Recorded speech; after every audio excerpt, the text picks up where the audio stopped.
கர்த்தருடைய பரிசுத்த நாமத்திற்கு ஸ்தோத்திரம். இன்றைய நாளின் தியானத்திற்கென்று தெரிந்து கொள்ளப்பட்ட வேத வசனம் ஏசாயா தீர்க்கதரிசியின் புத்தகம் 43 அதிகாரம் 5 வசனம். ஏசாயா 43:5. பயப்படாதே, நான் உன்னோடே இருக்கிறேன். நான் உன் சந்ததியை கிழக்கிலிருந்து வரப்பண்ணி உன்னை மேற்கிலும் இருந்து கூட்டிச் சேர்ப்பேன். Do not be afraid, for I am with you. I will bring your children from the east and gather you from the west. Amen. இன்றைய தியான வசனம் கர்த்தர் யாக்கோபை பார்த்து கூறுகிறது, பயப்படாதே, உன்னை மீட்டு கொண்டேன், உன்னை பெயர் சொல்லி அழைத்தேன், நீ என்னுடையவன் என்று உரிமை பாராட்டும் தேவன், நீ என் பார்வைக்கு அருமையானபடியினால் கனம் பெற்றாய், நானும் உன்னை சிநேகித்தேன், ஆதலால் உனக்கு பதிலாக மனுஷர்களையும் உன் ஜீவனுக்கு ஈடாக ஜனங்களையும் கொடுப்பேன் என்று வாக்களித்து, பயப்படாதே, நான் உன்னோடே இருக்கிறேன் என்று உறுதி அளிக்கிறார். இன்றைய தியான வசனம் இஸ்ரவேல் மக்களுக்கு கொடுத்த ஒரு வாக்குறுதியை எடுத்துரைக்கிறது. பாபிலோனிய சிறையிருப்பில் இருந்த இஸ்ரவேலர்களுக்கு தேவன் அவர்களை மீண்டும் ஒன்று சேர்ப்பேன் என்று உறுதி அளிக்கிறார்.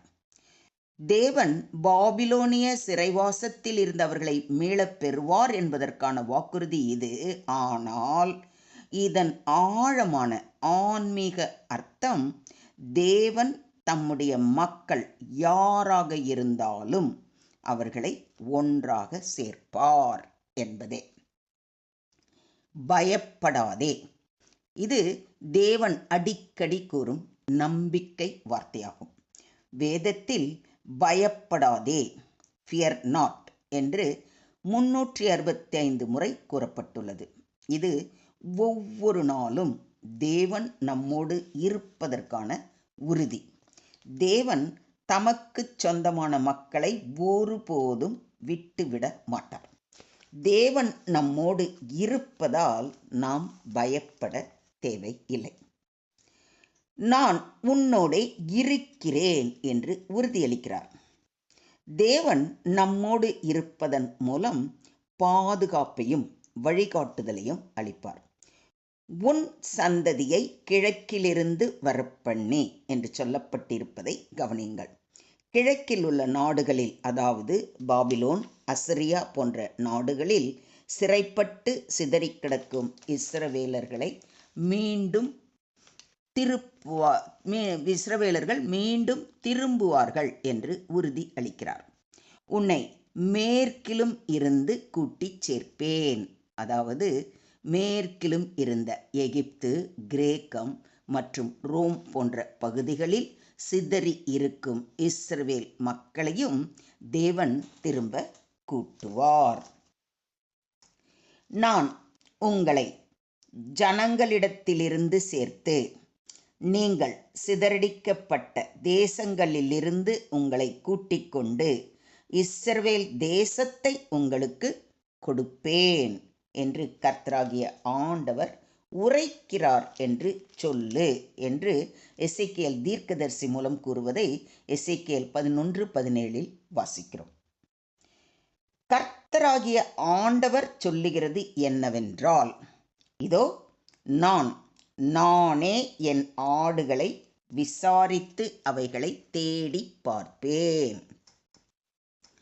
ஒரு மேய்ப்பன் சிதறுண்ட தன் ஆடுகளின் நடுவே இருக்கிற நாளில் தன் மந்தையை தேடிக் கொண்டிருக்கிறது போல நான் என் ஆடுகளை தேடி மப்பும் மந்தாரமுமான நாளிலே அவைகள் சிதறுண்டு போன எல்லா இடங்களிலும் இருந்து அவைகளை தப்பி வர பண்ணி அவைகளை ஜனங்களிடத்தில் இருந்து புறப்படவும் தேசங்களில் இருந்து சேரவும் பண்ணி அவைகளுடைய சுய தேசத்திலே அவைகளை கொண்டு வந்து இஸ்ரவேல் மலைகளின் மேலும் ஆறுகள் அண்டையிலும் தேசத்தின் சகல வாசஸ்தலங்களிலும் அவைகளை மேய்ப்பேன் என்று வாக்களிப்பதை எசேக்கியேல் தீர்க்கதரிசியின் புத்தகம் 34ஆம் அதிகாரத்தில் வாசிக்கிறோம்.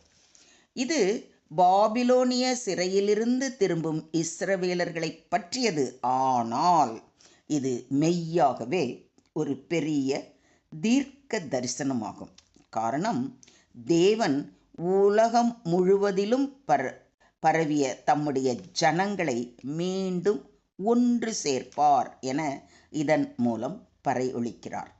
இன்று இது தேவன் தம்முடைய மக்கள் யாராக இருந்தாலும் அவர்களை பாதுகாத்து மீட்டெடுப்பார் என்பதற்கான வாக்குறுதியாய் விளங்கும்.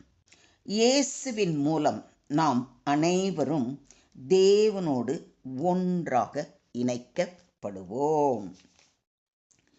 நானே நல்ல மேய்ப்பன்.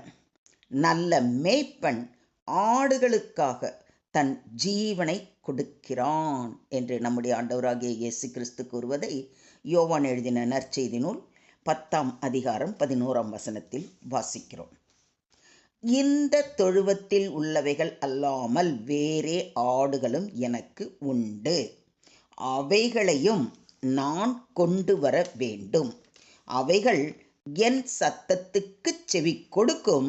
அப்பொழுது ஒரே மந்தையும் ஒரே மேய்ப்பனும் ஆகும் என்று கூறுவதிலிருந்து தேவன் தம்முடைய மக்களை கிழக்கிலிருந்தும் மேற்கிலிருந்தும் கூட்டிச் சேர்த்து தம்முடைய மந்தையில் அனைவரையும் அவருடைய பிள்ளைகளாக ஏற்றுக்கொண்டு அவரே ஒரே மேய்ப்பனாய் ஒரே தேவனாய் இருப்பார் என்று இன்று நமக்கு உறுதி அளிக்கிறார். சிதறுண்ட ஆடுகளைப் போல சிதறி கிடக்கும் அனைத்து மக்களையும் அவருடைய ஆளுகையின் கீழ் கொண்டு வரும் காலம் மிக சமீபமாய் இருக்கிறது. இது முதல் மீட்பு மட்டுமல்ல, இயேசுவின் 2ஆம் வருகைக்கும் தொடர்புடைய தீர்க்க தரிசனமாகும். கடைசி காலங்களில் தேவன் தம்முடைய மக்களை உலகமெங்கும் இருந்து ஒன்றாக சேர்ப்பார். இது மட்டுமல்ல, இயேசுவின் 2ஆம் வருகையில் தேவன் தம்முடைய மக்கள் அனைவரையும் சேர்ப்பார். வலுவாய் தொனிக்கும் எக்கால சத்தத்தோடே அவர் தமது தூதர்களை அனுப்புவார். அவர்கள் அவரால் தெரிந்து கொள்ளப்பட்டவர்களை வானத்தின் ஒரு முனை முதற்கொண்டு மறுமுனை மட்டும் 4 திசைகளிலும் இருந்து கூட்டிச் சேர்ப்பார்கள் என்று மத்தேயு 24:31 முன்னறிவிக்கப்பட்டிருக்கிறது. நாம் பயப்பட வேண்டாம். தேவன் நம்மோடு இருக்கிறார். நம்பிக்கை கொள்க. தேவன் நம்மை விட்டுவிட மாட்டார். முடங்காதே.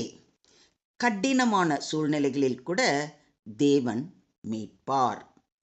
அவரது வாக்குறுதிகளை பற்றிக்கொள். தேவன் சொன்னதை செய்வார். என்ன, விசுவாசிக்கிறீங்களா? மொத்தத்தில் இன்றைய தியான வசனம் மூலம் நாம் கற்றுக்கொள்ளும் பாடம், இஸ்ரவேல் மக்களை மீளப்பெற தேவன் செய்ததைப் போல நம்முடைய வாழ்விலும் தேவன் நம்மை ஒருபோதும் கைவிட மாட்டார். அவர் நம்மோடு இருக்கிறார். நம்மை ஒன்று சேர்ப்பார், மீட்பார், வழி நடத்துவார். ஆகவே பயப்படாமல் தேவன் மீது உறுதியாய் நம்பிக்கை வைத்து நடக்கலாம். நான் உன்னோடே இருக்கிறேன் என்று வாக்களித்திருக்கும் தேவன் நம்மை ஒருபோதும் கைவிட மாட்டார். தேவனுக்கே மகிமை உண்டாவதாக. ஆமேன், ஆமேன், ஆமென்.